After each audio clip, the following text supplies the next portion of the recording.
Bismillah, alhamdulillah, wassalatu wassalamu ala rasulillah wa ala alihi wa sahbihi wa man tabi'ahum bi ihsanin ila yaumiddin.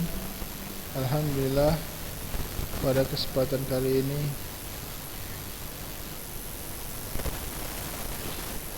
kita masih diberikan nikmat oleh Allah Subhanahu wa taala sehingga kita dapat melanjutkan pembelajaran kita, yaitu pembelajaran akidah ya, untuk kelas 10. Pada kesempatan kita belajar di mata pelajaran akidah untuk kelas 10C ini ya. Maka pada kesempatan kemarin kita telah menjelaskan tentang rukun-rukun syahadat la ilaha illallah, kemudian syarat-syaratnya. Dan apabila syarat-syarat ini hilang dari keyakinan kita tentang la ilaha illallah, maka tidak akan sah la ilaha illallahnya, karena ini adalah syaratnya. Sebagaimana salat tidak akan sah tanpa ada wudu, begitu juga syahadat kita tidak sah tanpa ada rukun dan syarat-syaratnya. Sekarang kita masuk ke pembahasan baru, yaitu fadlun la ilaha illallah ya, keutamaan la ilaha illallah. Jadi la ilaha illallah ini mempunyai keutamaan yang mana kita harus mengetahuinya. Kita baca langsung. Hadhil kalimatul a'zamu kalimatin, hadhil kalimah a'zamu kalimatin yaquluha al-abdu fahiya asasul millah wa ra'sud din wa khulasatud da'watil mursalin. Wahia laysat mujarradun kalimatan ya, wahia laysat mujarradun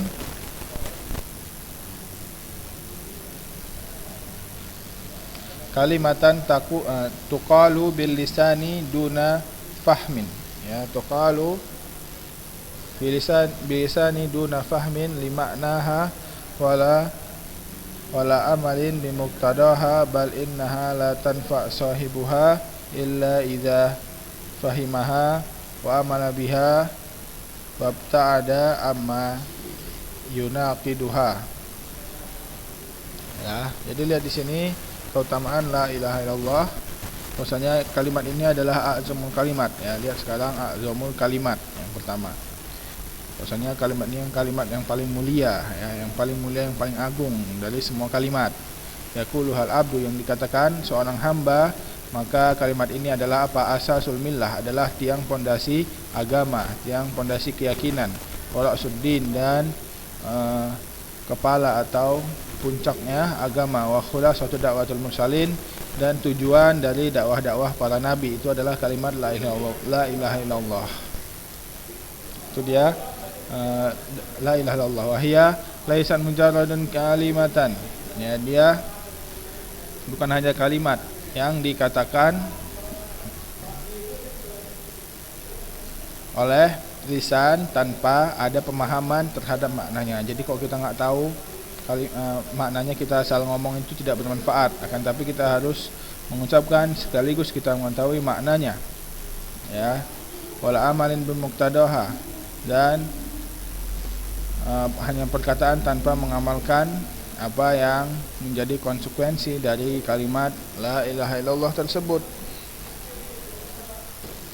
Bal innaha la tanfa sahibuha illa idza, bahkan akan tapi kalimat ini tidak akan bermanfaat terhadap yang berkata terhadap pemiliknya, maksudnya yang mengatakannya, kecuali dia dapat memahami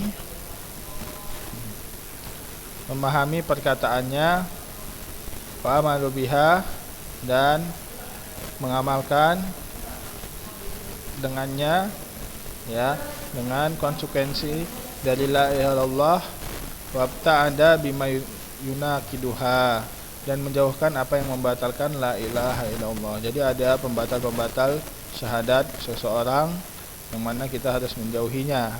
Itulah dia akan terrealisasi la ilaha illallah. wala tahqiqi wala qadri tahqiqil abdi li hadhil kalimati yahsulu lahu min fadailiha wa fawaidiha walati minha mayali. Dan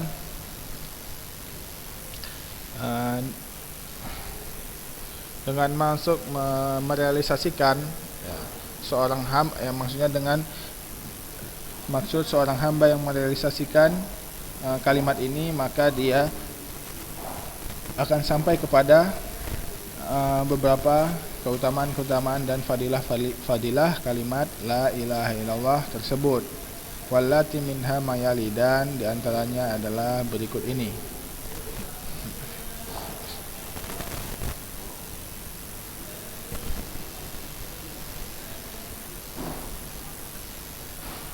Yang pertama, keutamanya apa aja? Yang pertama, dukhul jannah ya. Dukhul jannah artinya apa? Masuk surga. Kama fi hadis Abi Dzar radhiyallahu anhu, an Nabi sallallahu alaihi wasallam qala ma min abdin qala la ilaha illallah summa mata ala dzalik illa dakhala jannah. Yang pertama, keutamanya adalah memasukkan yang berkata dengannya ke dalam surga Allah Subhanahu wa taala, yaitu dapat memasukkan ke dalam surga. Kama fi hadis Abu Dzar, seperti yang disebutkan di dalam hadis Abi Dzar ya, Abi Dzar Al-Ghifari.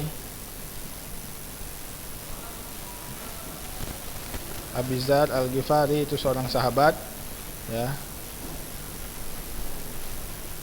yang dia menukil dia mendengar dari Nabi Muhammad sallallahu alaihi wasallam berkata, ma min abdin, tidaklah seorang hamba mengatakan la ilaha illallah summa mata, kemudian dia meninggal dunia, ala zalik terhadap dan masih di atas perkataan itu, tidak berkata yang lainnya, illa dakhalal jannah, maksudnya kecuali dia akan masuk surga. Maksudnya barang siapa tidaklah seorang mukmin dari kalangan umat Islam yang berkata la ilaha illallah kemudian dia meninggal di atas keyakinan la ilaha illallah itu, kecuali dia masuk surga.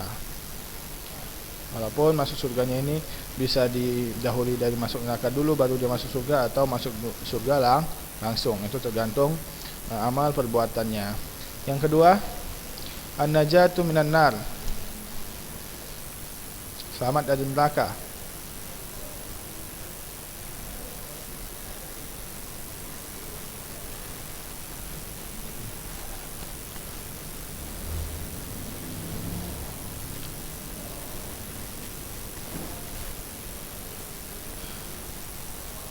Selamat dari neraka, kama fi hadis Utban, dia selamat dari neraka. Najatu minan nar maksudnya selamat dari neraka, kama fi hadis Utban radhiyallahu anhu, anna Rasulullah sallallahu alaihi wasallam qala fa innallaha harrama 'alan nari man qala la ilaha illallah yabtaghi bidzalik wajha Allah. Dan yang kedua adalah menyelamatkan orang yang berkata tentang terhadap la ilaha illallah ini dari neraka. Jadi menyelamatkan dari neraka la ilaha illallah ini. Ya. Ya, di sini dari hadisnya apa dalilnya? Bahwasanya dari hadis Utban, seorang sahabat radhiyallahu anhu, bahwasanya dia berkata bahwasanya Rasulullah sallallahu alaihi wasallam bersabda, "Fa innallaha, sesungguhnya Allah mengharamkan terhadap neraka untuk masuk di dalamnya siapa saja yang mengatakan la ilaha illallah." Maka Allah haramkan orang yang berkata la ilaha illallah ini untuk masuk neraka. Yaltaqi bizalik wajh Allah, yang mana orang mengatakan la ilaha illallah ini dia mengharap wajah Allah, maka dia langsung masuk surga tanpa masuk neraka, itu maksudnya. Atau maksudnya tidak kekal di neraka. Kemudian yang ketiga, al-khuruju minan nar, keluar dari neraka. Dia masuk neraka kemudian dia keluar dari neraka dan masuk surga. Ya. Dalilnya apa? Kama fi sahih, di dalam kitab sahih, fi hadis syafaat, di dalam hadis syafaat at-tawil yang panjang. Jadi ada hadis syafaat yang panjang di dalam hadis. Nah, wa fihi, bahwasanya di dalamnya Allah Subhanahu wa taala berfirman, maksudnya Allah Subhanahu wa taala berfirman atau mengatakan di dalam hadis qudsi. Ini hadis qudsi berarti dia. Akhriju minan nar man qala la ilaha illallah wa kana fi qalbihi mithqala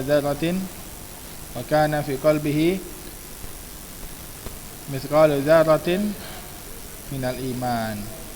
Ya.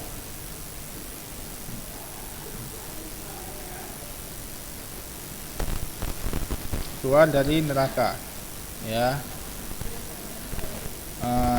Dalilnya disebutkan di dalam hadis sahih ya tentang syafaat, yang mana di dalamnya ada potongan bahwasanya Allah Subhanahu wa taala berkata di dalam hadis qudsi, akhriju, keluarkan ya dari neraka siapa saja yang berkata la ilaha illallah ya,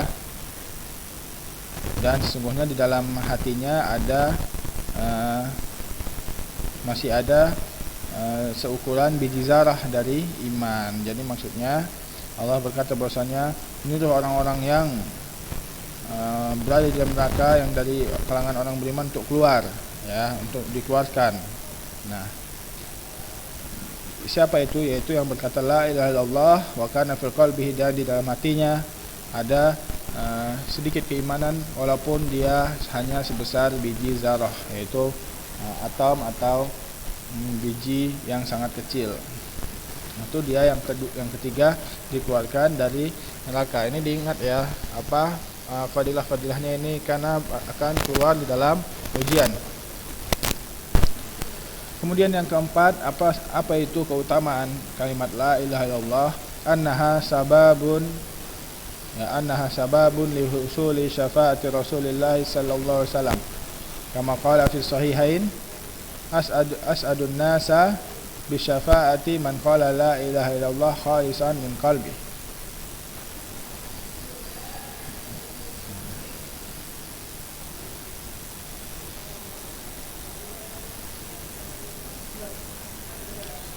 Jadi yang keempat adalah bahwasanya fadilah dari kalimat la ilaha illallah itu adalah bahwasanya kalimat la ilaha illallah itu menjadi sebab ya untuk mendapatkan syafaat terhadap orang yang mengatakannya, yaitu mendapatkan syafaat Rasulullah sallallahu alaihi wasallam pada hari kiamat kelak. Ya, sebagaimana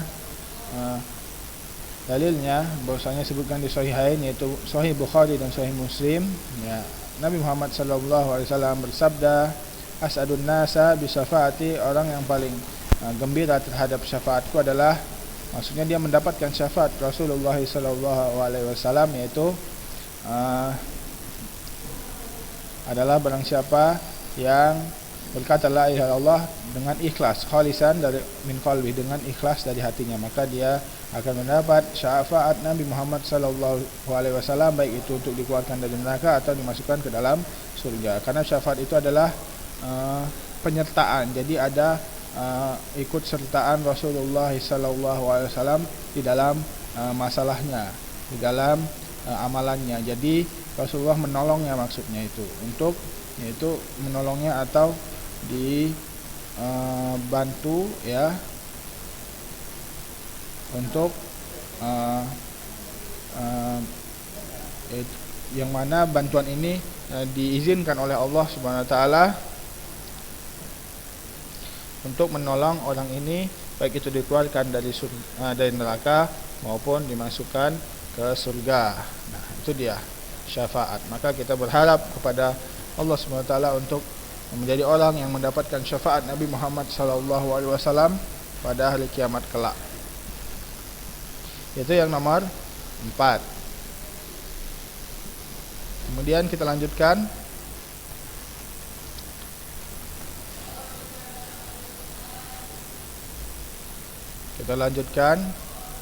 Yang nomor 5.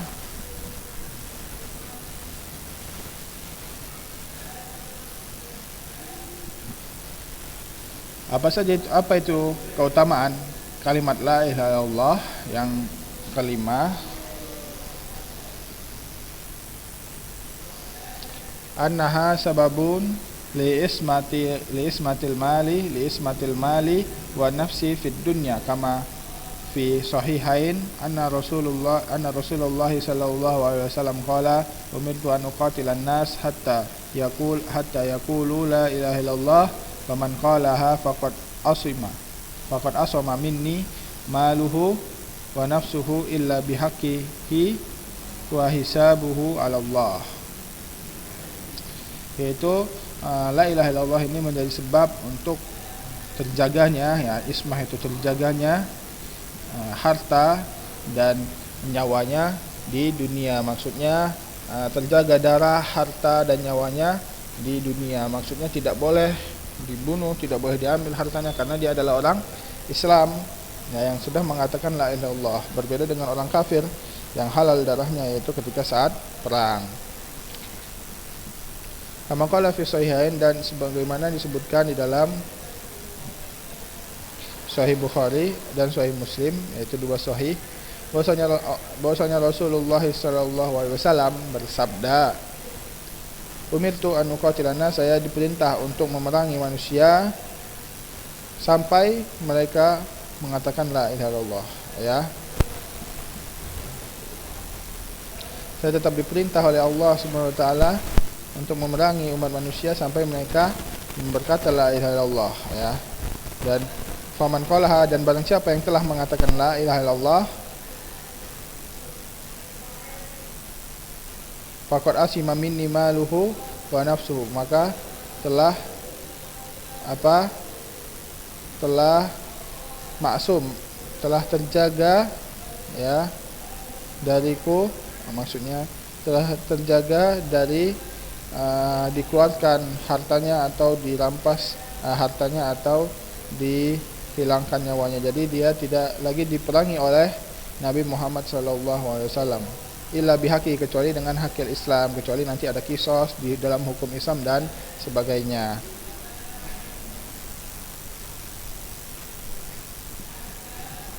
Wa hisabu 'ala Allah,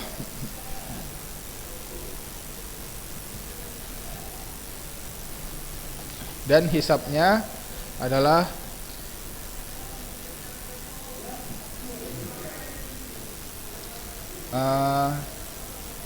dari sisi Allah SWT. Maksudnya hisab tentang amal-amal mereka. Itu yang kelima. Yang keenam, keistimewaan atau keutamaan kalimat la ilaha illallah adalah husulul amni fid dunya wal akhirah, yaitu mendapatkan keamanan di dunia dan akhirat. Jadi dia mendapatkan keamanan di dunia dan akhirat. Kama qala ta'ala, sebagaimana Allah Subhanahu wa taala berfirman, alladzina amanu wa lam yalbisu imanahum bizulmin ulaika lahumul amnu wa hum muhtadun. Ya.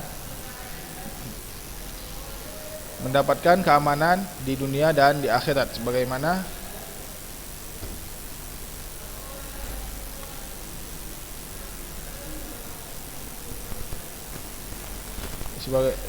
Allah Subhanahu wa taala berfirman, alladzina amanu wa lam yalbisu imanahum bizulmin ulaika lahumul amnu wa hum muhtadun. Yang siapa yang beriman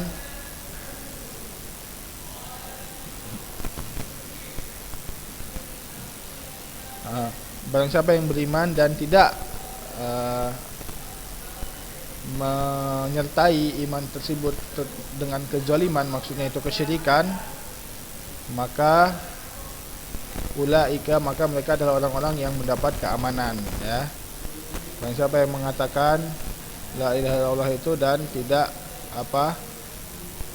menyertai kalimat itu dengan kesyirikan, maka mereka adalah orang-orang yang mendapat keamanan dari Allah Subhanahu wa taala, wa muhtadun, dan mereka dapat hidayah dari Allah Subhanahu wa taala. Itu dia fadilah la ilaha illallah. Kita ulang, yang pertama yaitu masuk surga, yang kedua selamat dari neraka, yang ketiga kuat dari neraka, yang kelima yang keempat mendapat syafaat dari Rasulullah sallallahu alaihi wasallam, yang kelima terjaga harta dan nyawanya di dunia, yang keenam mendapatkan keamanan di dunia dan di akhirat. Itu dia fadilah atau keistimewaan syahadat la ilaha illallah.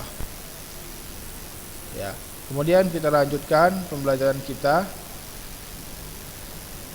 ya, di dalam pembahasan tauhid asma wa sifat. Ini lumayan banyak ini, ya.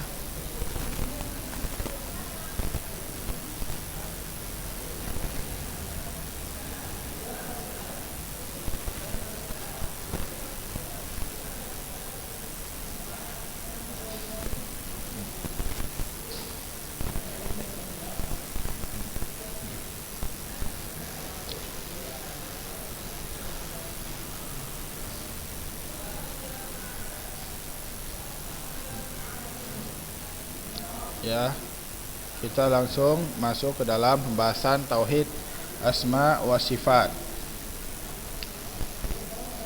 Mungkin kita nggak sampai habis, mungkin sampai yang kedua saja. Kita masuk langsung tauhid asma wa sifat. Ya, kalau kemarin kita sudah mempelajari tauhid rububiyah dan kemudian setelahnya mempelajari tauhid apa? Uluhiyah, yaitu mentauhidkan Allah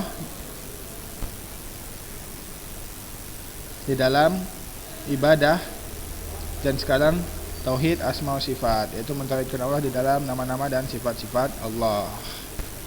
Itu dia tauhid asma sifat.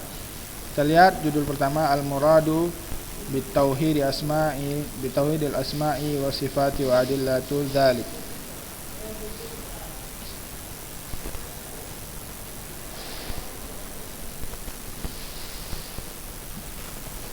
Itu apa yang dimaksud dari al-murad, itu apa yang dimaksud dari tauhid asma sifat dan dari dalil tentang tauhid asma sifat.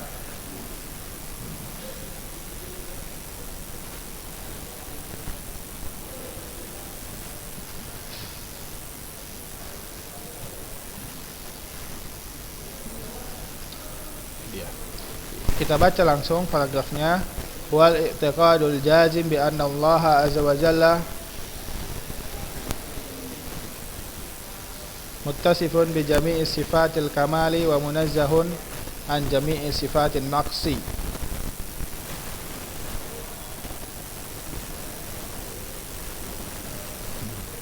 Wal imanu bi kulli ma wasafa Allahu bihi nafsuhu aw wasafahu bihi Rasulullah sallallahu alaihi wasallam alal haqiqati min ghairi tamsilin wala ta'tilin wala tahrifin, ya, kama qala ta'ala laisa kamislihi syai'un wa huwa samiul basir, ya, wa qala ta'ala walillahil asmaul husna fad'uuhu biha wa dzarul ladzina yulhiduna fi asma'ihi sayajzauna ma kanu ya'malun.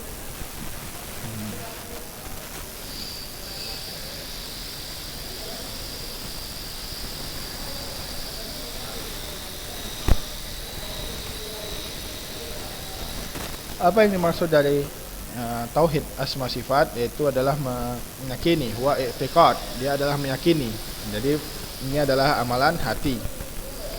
Tauhid adalah amalan hati yang menjadi konsekuensinya itu adalah amalan anggota badan, ya, yaitu i'tiqad jazim, yang pasti. I'tiqad jazim, keyakinan yang pasti bahwasanya Allah SWT muttasifun, disifati dengan semua sifat-sifat yang sempurna. Jadi Allah mempunyai sifat-sifat yang sempurna, tidak ada sifat-sifat kekurangan.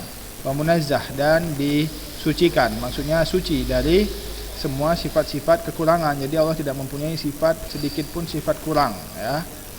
Allah hanya mempunyai sifat-sifat yang sempurna, ya. Allah sangat sempurna dan hanya mempunyai sifat-sifat sempurna tanpa mempunyai sifat-sifat yang kurang. Jadi semua sifat sempurna Allah mempunyainya. Wal iman bikulli ma wasafa, dan mengimani setiap apa yang Allah sifatkan terhadap dirinya di dalam Al-Qur'an dan Sunnah, ya. Au wasafahu bihi Rasulullah sallallahu alaihi wasallam, atau yang apa Rasulullah sallallahu alaihi wasallam sifatkan terhadap Allah Subhanahu wa taala di dalam hadis. Kalau tadi yang Allah sifatkan terhadap dirinya sendiri itu di dalam Al-Qur'an, dan apa yang Rasulullah sallallahu alaihi wasallam sifatkan di dalam hadis itu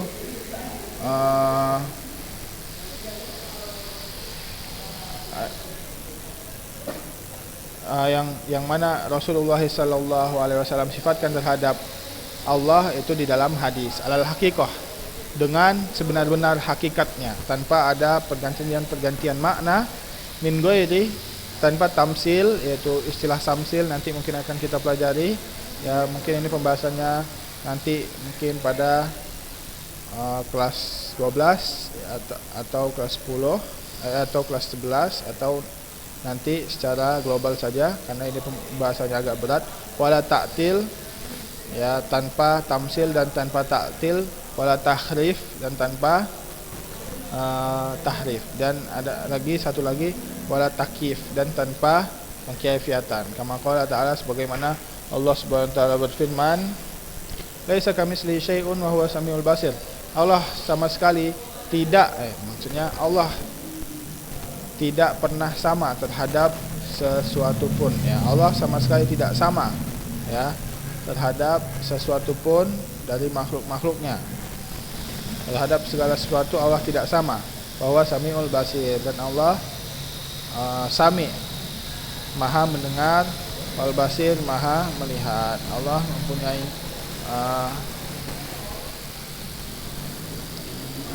Allah mempunyai sifat maha mendengar dan sifat maha melihat. Kemudian dalilnya lagi apa? Allah Subhanahu wa taala berfirman,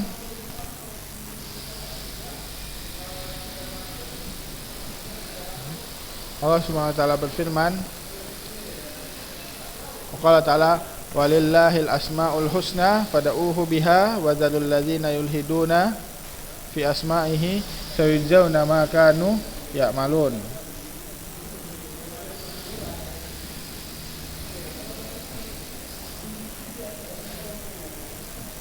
Dan Allah mempunyai apa? Nama-nama yang husna. Jadi di dalam nama-nama itu ada sifat-sifat yang sempurna. Fad'uuhu biha, maka berdoalah kepada Allah dengan nama-nama tersebut. Maksudnya berdoa didahului dengan memuji Allah dengan nama-nama Allah dan sifat-sifat Allah, ya. Jangan kalau kita berdoa langsung minta aja tanpa memuji, ya, tidak ada adabnya. Wa dzarul ladzina yulhiduna, dan hindarilah, ya, terhadap ilhad, ya. Dan berhati-hatilah terhadap ilhad. Ilhad itu menyeleweng di dalam nama-nama Allah. Maksudnya penyelewengan di dalam nama-namanya. Kadang menyelewengi terhadap maknanya ini, tidak mempunyai nama ini, dan seterusnya.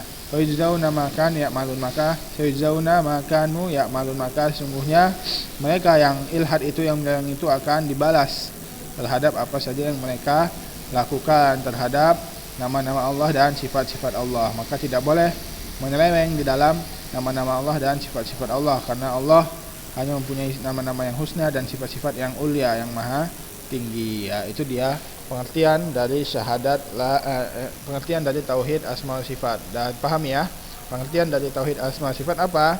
Yaitu i'tiqadul jazim bi anna Allah taala, ya, muttasifun bi jami'i sifatil kamal wa munazzahun an jami'i sifatil naqsi. Itu dia yang singkatnya. Kemudian diteruskan beriman bikulli ma wasafa Allahu bihi nafsah aw wasafahu bihi Rasulullah sallallahu alaihi wasallam, ya.